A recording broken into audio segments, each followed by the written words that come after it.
আমাদের 30-এর পর থেকে কিন্তু এজিং শুরু হয় আমাদের ভারতবর্ষের ওয়েদারে, ইন্ডিয়ানদের, মানে আমাদের, আমি কোরিয়ানদের কথা বলছি না, এটা আমাদের হয়। এবার তাহলে কি 30 বছরের পরে তো অনেক মেয়ে বিয়ে করে, স্টার্টিং হয়, কারণ এখন তো সেটেল হয়, জব পায়, তারপরে তো বিয়ের দিকে যায়, এখন তো আর আগের ওই ইয়েটা নেই।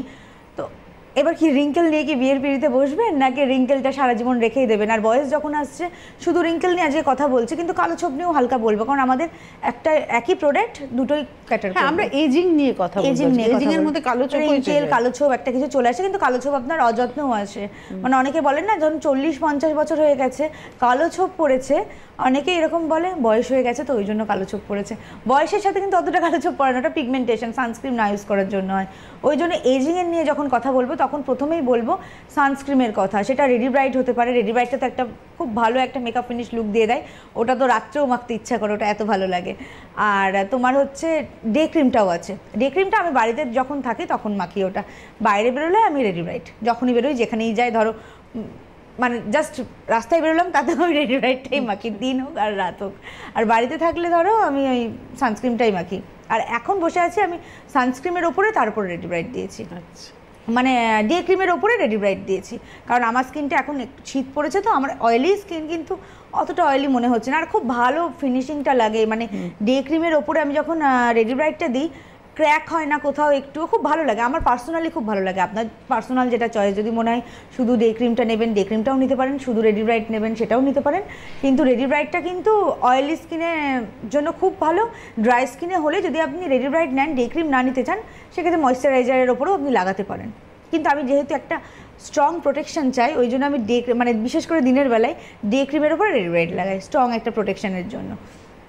তো এটা হয়ে গেল প্রথমেই, যে আমরা রোদটাকে মানে একদম ক্যাটার করে মানে রোদটাকে, সূর্যকে তো বন্ধ করে দিতে পারবো না, সানস্ক্রিন মেখে বেরোবো। সেটা কবে থেকে মাখবো? সেটা একদম যখন ছোট ছোট বাচ্চারা স্কুলে যায়, বিশেষ করে মেয়েরা, কারণ এটা হচ্ছে মেয়েদের বেশি হয়, দাগ ছোপটাও মেয়েদের বেশি পড়ে, হরমোনাল কারণেও পড়ে, আর সান ড্যামেজ থেকেও বেশি পড়ে, কারণ মেয়েদের স্কিন হালকা একটু পাতলা বেশি হয় ছেলেদের তুলনায়। তো মেয়েদেরই বেশি দেখা যায়। যদি ছেলেকেও ইউজ করাতে পারেন খুব ভালো, স্কিন ক্যান্সার থেকেও বাঁচা যায়।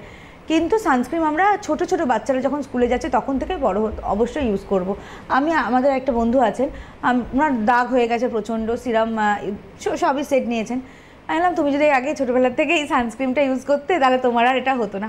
বলছে আমাদের সময় ছিল।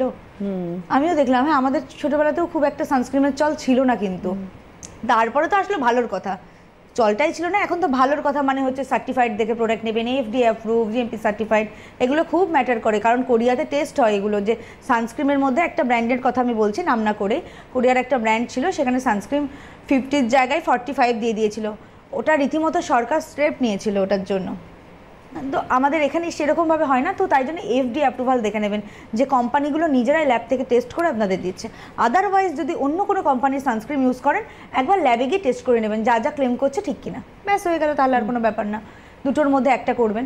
তো সানস্ক্রিন ইউজ মাস্ট, সে ড্রাই স্কিন হোক, অয়েলি স্কিন হোক, স্কিনের ব্রণও হোক, আর যাই হোক না কেন, মুখে ইচিং হোক, সান অ্যালার্জি হোক, যাই হোক না কেন, আপনার সানস্ক্রিন মাস্ট। এটা মনেই রাখতে হবে যে সানস্ক্রিন ভীষণ ইম্পর্টেন্ট। মানে অ্যান্টি এজিং প্রসিডিওরের মধ্যে ফার্স্ট স্টেপ হচ্ছে সানস্ক্রিন। একদম একদম, সানস্ক্রিন ভীষণ ইম্পর্টেন্ট। তো তারপরে হচ্ছে অ্যান্টি এজিং বলে আমি শুধু বলবো না, ওটা দাগ কমায়, তারপরে হচ্ছে তোমার কমায়। আমাদের রেডি ব্রাইটটাই ফিডব্যাক পেয়েছি দাগ কমায়, ওই জন্য আমি দাগ কমাই বলছি। কমানোর কথাটা হয়তো ঠিক না, রক্তচন্দন দেওয়া আছে বলে রেডি ব্রাইটে হয়তো দাগ কমাচ্ছে, কিন্তু সানস্ক্রিনের মেন কাজটা হচ্ছে, বেসিক কাজটা সূর্যের যে UVA UVB ওগুলো আসতে দেয় না। PA++ দেখে নেবেন সানস্ক্রিনে, ভীষণ ইম্পর্টেন্ট ওটা। লাইটের আলো, ল্যাপটপের সামনে যারা কাজ করছেন তাদেরও সমানভাবে সানস্ক্রিনের দরকার, তাহলে আপনার এজিংও আসবে না, দাগও আসবে না। তাহলে ভবিষ্যতে গিয়ে আপনাকে যে প্রচুর রেঞ্জের প্রোডাক্ট ইউজ করতে হবে সেটাও না, আপনার ইচ্ছে মতন আপনি হয়তো একটা ময়েশ্চারাইজার ইউজ করলেন, সানস্ক্রিনটা ইউজ করলে ভবিষ্যতে এরকম হবে, কালো ছোপ পড়বে না। তো তারপরেরটাই আসছে যাদের এজিং হয়ে গেছে, ধরো ঠিক আছে, যাদের ছোটোবেলায় সানস্ক্রিনের অত ব্যাপার ছিল না, তো যাদের এজিং হয়ে গেছে, তারপরে তোমার হালকা কালো ছোপও চলে এসেছে, যেটা এজের সাথে সাথে আছে যে স্পটটা ওরকম হয়ে গেছে, তারা কি ইউজ করবেন? তারা প্রথমেই তাদের দেখবে স্কিন ড্রাই, ভীষণ ড্রাই থাকে। সেক্ষেত্রে আপনি ডবল ক্লিনজিংটা বলি, দিনের বেলার পার্ট হয়ে গেছে সানস্ক্রিন, আর আমাদের না টোনারটা চলে এসেছে। আগের সপ্তাহে আমি বলেছিলাম না আসবে, অন দ্য ওয়ে ছিল, যেতে পারেনি, হয়তো এই সপ্তাহে আপনারা পাবেন। টোনারের জন্য এনকোয়ারি করার জন্য কালকে ফোন করুন, আজকে না। টোনারে আজকে না, কালকে ফোন করুন। পদ্ম ফুলের বীজ দিয়ে যেটা টোনার, এটা নিয়ে আমি বেশি বলবো না, কারণ ওনারা ভীষণ এক্সাইটেড হয়ে গেছিলেন, টোনার সবাই অর্ডার দিয়েছিলেন। তো ওটা কালকে হয়তো পেয়ে যাবেন, অর্ডার মানে ইউজ করতে শুরু করে দিন। আমি পরের এপিসোডে যখন করব তখন টোনার নিয়েই বলবো। ভীষণ ভালো এসছে ওটা, মানে নর্মাল টোনারের থেকে কোন জায়গাটাই আলাদা আপনাদের কথা শুনেই আমি বলবো। কারণ আমি যখন কোনো প্রোডাক্ট লঞ্চ করি না, আমি না মুখে বলি না ওনারা আমার ফ্যামিলি, ভীষণ ভালো লাগে আমার ওনাদের, এটা এখানে বসে আমি যে মুখে বলছি সেটা না। আমি যখন একটা প্রোডাক্ট লঞ্চ করাই তখন আমি ওনাদের কাছ থেকে অ্যাডভাইস নিই। আমি জানি না এর আগে কোনো কোম্পানি করেছে কিনা, আমার সত্যি জানা নেই। আমি তো ভালো ভালো ইনগ্রেডিয়েন্টস দিচ্ছি, সায়েন্টিস্টরা, মানে আমার এখানে ভূমিকা খুব বেশি না হলেও সায়েন্টিস্টরা তোমার ধরো প্রতিনিয়ত রিসার্চ করে যাচ্ছে, সব কিছু নিয়ে, বিভিন্ন রোগ নিয়ে রিসার্চ করে যাচ্ছে, স্কিন কীভাবে আরও ভালো লাগবে মানুষের। প্লাস্টিক সার্জারিও আছে ওর মধ্যে একটা পার্ট, আমি কোনোটাকেই খারাপ বলছি না। প্লাস্টিক সার্জারিও তো একটা রিসার্চের উপর হচ্ছে, মানুষটাকে এইরকম দেখতে হলে ভালো লাগবে, একে এইরকম তৈরি করো, এরকমভাবে হচ্ছে। তো সেরকম স্কিন নিয়েও প্রতিনিয়ত রিসার্চ হয়ে যাচ্ছে।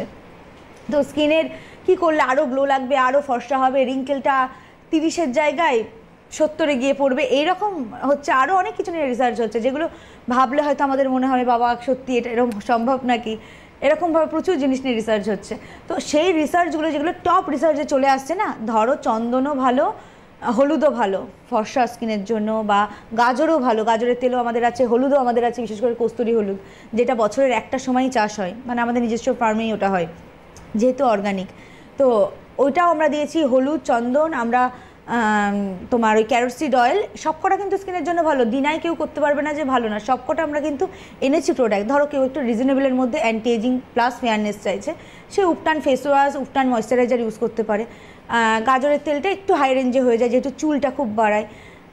এইরকম প্রোডাক্টগুলো আমরা এনেছি। কিন্তু সায়েন্সে কোথাও গিয়ে ফেয়ারনেসের জন্য না বেরি, যেটা সিভাকথান বলে, হিমালয়ের ওপরে হয় কমলা রঙের, সেটা মিরাক্কেল রেজাল্ট দেখাচ্ছে, এগুলোর থেকেও উপরে গিয়ে কাজ করছে। সেগুলোও কিন্তু আমরা এনেছি। হ্যাঁ, সবাই হয়তো ইউজ করতে পারবে না, যেহেতু বেরিটা আনতে আমাদের অনেক, মানে সবসময় পাই না, দেখলে না 2 মাস পরে আসলো আমাদের একটা সিরাম। আর বেরিটা দিয়েই আমরা মেন প্রোডাক্ট যেগুলো FDA অ্যাপ্রুভাল, যেগুলো আপনারা নীল সাদার কন্টেনারের মধ্যে দেখেন, ওগুলো সমস্ত কিছুতেই আলফা আরবুটিনটা আমরা দিয়ে দিয়েছি। ওটা অ্যাকচুয়ালি বেরি হিমালয়ের।